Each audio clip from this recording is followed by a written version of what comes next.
Hey buddy, welcome to Wizard.com. My name is Shubhadeep Chaudhary and I am your maths tutor. So let's begin.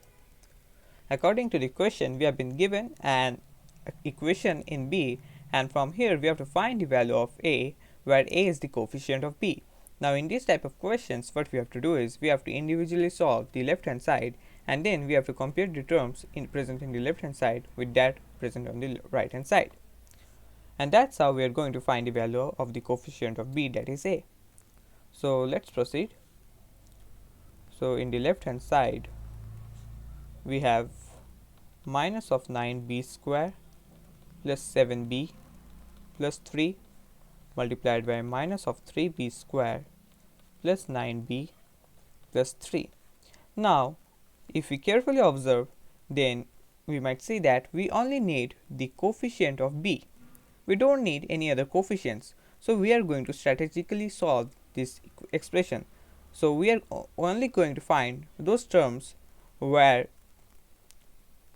the term contains the term b, that is the index of b should be equals 1.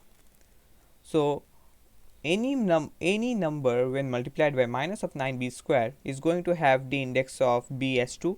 So we are not going to use minus of 9b square. Then we have 7b.